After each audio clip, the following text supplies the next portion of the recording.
So this is what we had. And this is what we made.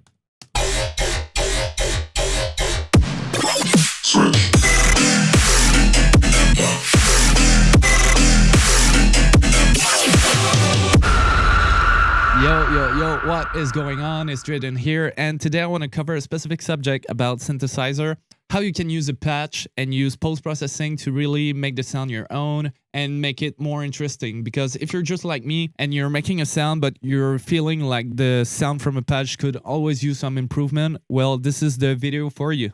Also, make sure you stick around until the end of the video because I'll go over the mindset I have when I'm creating those patches and the post-process, as well as some tips that you can use so you can make it sound more interesting. So let's jump into it. Also, it's the second time I'm recording this video, so I hope everything will work just fine this time. Alright, so I'm here in Ableton and this is the patch we have. So it sounds great, but you can feel it needs some post-process so it can be more interesting. So first off, when I'm making those patches, I'm always making sure the main bass is kind of in the middle. So as you can hear and see, it sits in the middle. So what we're going to do is that we're going to keep that main bass in the middle and create on the sides like a more distorted and interesting kind of bass. And we're going to layer them together.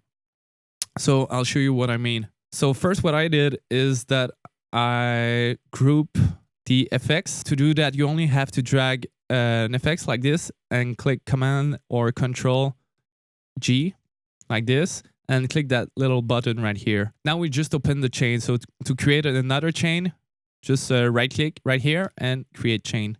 So right now we have like two audio pads like this. So we're going to use this one for the main and the second one for the more interesting kind of layer. So on the main layer, I put an EQ and a saturator just like this. As you can hear, it creates some nice harmonics. For the other layer, what I did is I first started with a grain delay. You could play around with the pitch right here. Like this one could also be interesting, but we're gonna leave it the way it was. So next, I cut out the lows and the highs. Like this. I put a chorus to really spread the sound and add some movement. Next, I put another EQ to reduce the lows and a saturator just to add some nice harmonics. So this is what we have so far.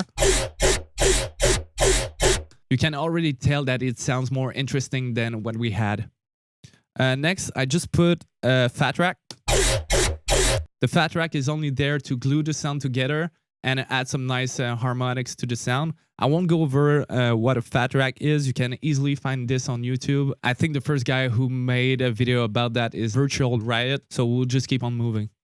Next, I put an erosion. So as you can hear, it creates those nice lo-fi kind of high hands. Next, I put a delay because I wanted those robotic feels. Some OTTs, and a limiter. So this is what we had. And this is what we made. So some important points that we covered in this video is that you want to keep your main bass in the middle and create another layer that you're going to put a lot of effects onto it to really spread the sound and make it more interesting. Then you're going to glue those sounds together. Once the sound is glued together, you can then move on or use more effects if you feel like the sound needs more polish. In this video, I went over the grain delay and chorus to spread the sound and make it more unique. But you can use any effects that you want. Also, don't forget to cut out the lows and make sure you add some distortion on the sound so it's going to be louder and you're going to create some nice harmonics. So I hope those tips and mindset will help you enhance your basses and patch. And I'll see you in the next video. Peace.